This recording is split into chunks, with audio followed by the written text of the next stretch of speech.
बातमी नाशिकची आहे। नाशिकच्या ऐतिहासिक काळाराम मंदिरामध्ये भाविकांनी सकाळपासूनच तोबा गर्दी केली आहे। दीपावली पर्वातील महत्त्वाचा सण म्हणजे बलिप्रतिपदा अर्थात दिवाळी पाडवा। या सणाचं महत्त्व आहे। पाडव्याच्या निमित्तानं या दिवसाची सुरुवात होत असते।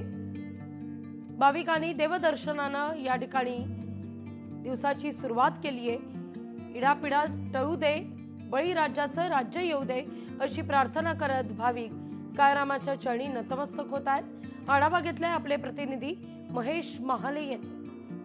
दीपावली पर्वातील महत्त्वाचा सण म्हणून पाडव्याची ओळख आहे। बलिप्रतिपदा अर्थातच पाडवा आणि या पाडव्याच्या सणानिमित्त जे आहे भाविकांनी नाशिकच्या ऐतिहासिक अशा काळाराम मंदिरात दर्शनासाठी जी आहे ती गर्दी केलेली आहे। सकाळपासूनच जे भाविक आहे ते काळाराम चरणी लीन होताना आपल्याला या ठिकाणी बघायला मिळत आहे। खरं तर 3.5 मुहूर्तांपैकीचा पूर्ण मुहूर्त हा पाडवा सण मानला जातो आणि या पाडव्या सणानिमित्त इडापिडा टळू दे, बळीचं राज्य येऊ दे अशी प्रार्थना जी आहे ती भाविकांकडून जी आहे ती काळाराम चरणी केली जाते। आणि सकाळपासूनच जे भाविक आहे त्यांनी नाशिकच्या ऐतिहासिक अशा काळाराम मंदिरात मोठ्या प्रमाणात गर्दी केलेली आहे। आपण जर मंदिरात बघितलं तर आकर्षक अशा सजावट देखील केलेली, दीपावली निमित्त लाइटिंग असेल किंवा फुलांची जी सजावट आहे ती केलेली आहे। या ठिकाणी आपल्यासोबत पुजारी आहे।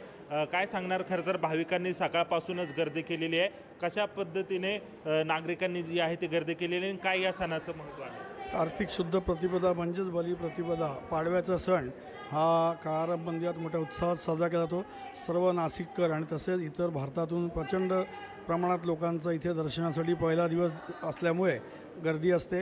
रामाची इथे विधिवत पूजा, पारंपरिक दागिने घालून षोडशोपचारे पूजा होते आणि आम्हाला पंचपक्वान्नाचा नैवेद्य दाखवून त्याची आरती होते। नाशिकच्या ऐतिहासिक अशा काळाराम मंदिरात जे आहे ते भाविक सकाळपासूनच दाखल झालेले आणि या ठिकाणी जर बघितलं तर दर्शनासाठी मोठ्या प्रमाणात रांग लावण्यात आलेली आणि मनोभावी जी आहे ती काळारामाची पूजा अर्चा आणि आशीर्वाद या ठिकाणी घेतल्याचं आपल्याला बघायला मिळतंय। महेश महाले, लोकशाही मराठी, नाशिक। लोकशाही मराठी ऐका, पहा, जागरूक रहा।